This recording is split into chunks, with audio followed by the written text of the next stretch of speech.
Hello guys, तो कैसे हैं आप सभी। वापस स्वागत करता हूं आज के इस पॉडकास्ट में। और आज हमारे साथ बैठे हुए हैं मिस्टर नवाब हुसैन। नवाब, बहुत बहुत स्वागत करता हूं मैं आज आपका। बहुत बहुत शुक्रिया सर। मैं चाहता हूं कि थोड़ा बेरोजगारी पे बात करें। इंडिया में अभी भी 70 करोड़ यूथ है।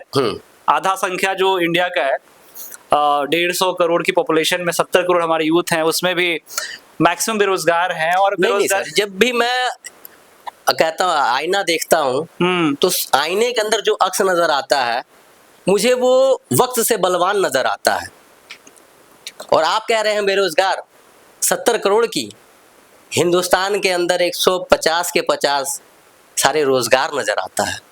फर्क ये है कि उन्हें वो दिखता नहीं, वो चश्मे पे धूल लगाकर देखते हैं और हर बार यही कहते हैं कि मुझे ये चाहिए। किसी चीज की शुरुआत करने की वो कोशिश नहीं करते हैं, किसी जगह पर काम करने की वो कोशिश नहीं करते, उन्हें बड़ा चाहिए। सही बात है। कहते हैं हम पहाड़ पर चढ़ेंगे। अरे तो पहाड़ पर चढ़ने के लिए पहला कदम तो उठाओ। अपने आप को जो बेरोजगार कह रहे हो, पहले मार्केट में जाकर अपनी कीमत तो लगाओ। और कई बार ऐसा होता है अपनी कीमत खुद को लगाने से पहले सामने वाले को भी देखना पड़ता है। हम जो अपनी कीमत लगा रहे हैं सामने वाले की नज़र में वो बहुत ज़्यादा है, तो उसके हिसाब से भी हमें चलना पड़ता है।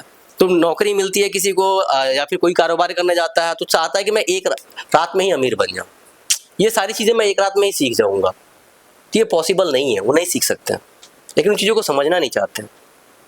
हर कोई कहता है, जैसे लास्ट टाइम मैं गया था एक सफ़र पे, कुछ दिन पहले ही मैं अपने गाँव गया था, तो बस में यूं ही डिस्कशन चल रही थी। एक पर्सन ने कहा अरे बहुत बेरोजगारी है। अच्छा। हाँ, मैंने कहा हाँ सर बहुत बेरोजगारी, सही कह रहे हैं आप, बिल्कुल सही बेरोजगारी है। और बेरोजगारी सिर्फ उन्हीं के लिए है जो काम करना नहीं चाहते। अभी हमारे पास सेशन चल रहा है सर, हम लोग इंजीनियर्स के इंजीनियरिंग में एडमिशन वगैरह करवा रहे हैं। बच्चा बोले मैं टॉपर बन जाऊंगा, क्या लगता है सारे बच्चे टॉपर बन जाएंगे? बिल्कुल नहीं बन सकते। टॉपर कोई एक ही बनेगा। अगर आप रेस में पार्टिसिपेट कर रहे हैं तो रेस जीत जरूर सकते हैं, लेकिन फर्स्ट कोई एक ही आएगा। बात सही है। अब अगर आप चाहते हैं कि वो फर्स्ट आप हो तो उस पर वक्त देना पड़ेगा। हमने देखा इंडिया के अंदर में जितने भी गोल्ड मेडलिस्ट वगैरह यानी गोल्ड मेडल वगैरह ओलंपिक वगैरह में किसी में आया तो उन्होंने उस चीज को पाने के लिए 7 साल 8 साल 10 साल मेहनत किया, उसके बाद उस लम्हे को उन्होंने जिया। लेकिन हमें क्या दिखाई देती है? सिर्फ उनकी कामयाबी दिखाई देती है, स्ट्रगल नहीं दिखाई देता है, और ना हम स्ट्रगल को देखना चाहते हैं। आपके साथ कोई ऐसा वाकया हुआ है, कोई ऐसा इंसिडेंट हुआ